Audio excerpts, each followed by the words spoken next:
नमस्कार, JW किचनमध्ये आपले मनापासून स्वागत आहे। आज आपण साधी सोपी पण तितकीच आरोग्यदायी चविष्ट अशी पुदिना चटणी करणार आहोत। त्यासाठी येथे मी 1 बाउल पुदिना निवडून व 3 वेळा पाण्याने स्वच्छ धुवून घेतला आहे। तसेच 1 बाउल कोथिंबीर सुद्धा निवडून 3 वेळा पाण्याने स्वच्छ धुवून घेतली आहे। 3 हिरव्या मिरच्या धुवून कापून घेतल्या आहेत। थोडे आले किसून घेतले आहे। पाव चमचा काळे मीठ, पाव चमचा चाट मसाला, अर्धा चमचा भाजलेले जिरे पावडर, अर्धा लिंबू रस, चवीनुसार मीठ व साखर। मी इथे मिक्सरचे भांडे घेतले आहे। त्यात आता आपण पुदिना टाकून घेऊ।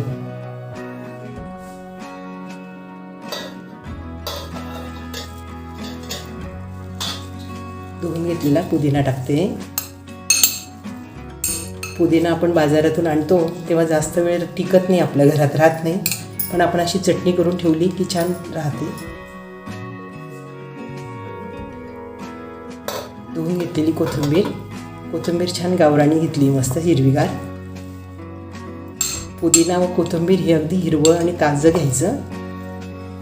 पुदिनाची पानं नाहीतर लगेच काळे पडतात। किसून घेतलेले आले,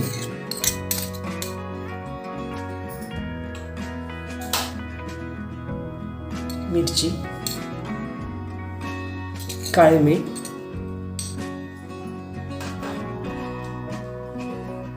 जिरे पावडर,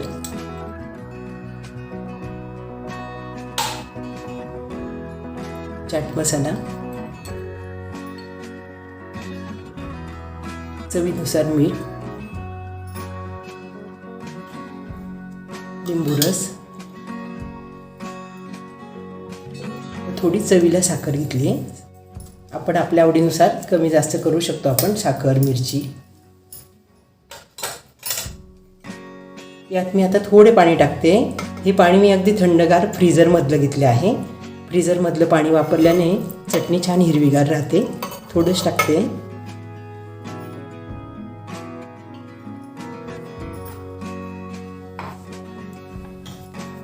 आता आपण छान बारीक वाटून घेऊ। पुदिना, कोथिंबीर व सर्व साहित्य मिक्सरमध्ये छान बारीक झाले। छान हिरवागार रंग आलाय। लिंबाच्या रसामुळे खूप छान हिरवा रंग येतो आणि फ्रीजरमधलं थंड पाणी वापरल्याने रंगही छान हिरवा राहिला। आपण आता बाउलमध्ये काढून घेऊ।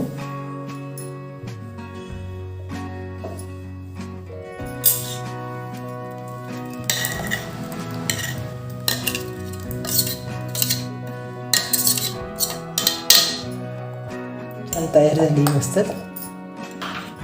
आपण अशा आईस ट्रे मध्ये सुद्धा हे असे टाकून आपल्याला क्यूब बनवून घेता येतात। गरजेनुसार एक एक क्यूब आपल्याला वापरता येते।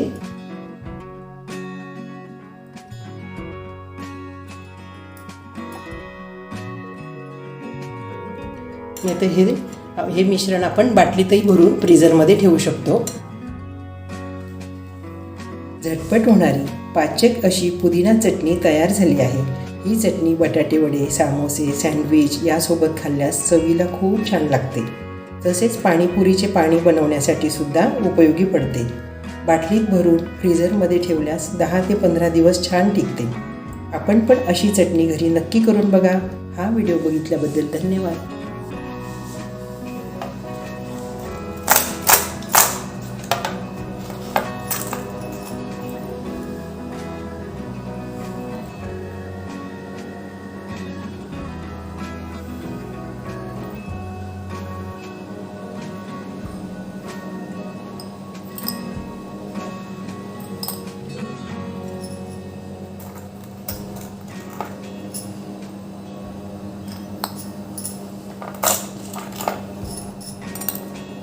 व्हिडिओ आवडल्यास लाईक करा, शेअर करा आणि सबस्क्राईब करा।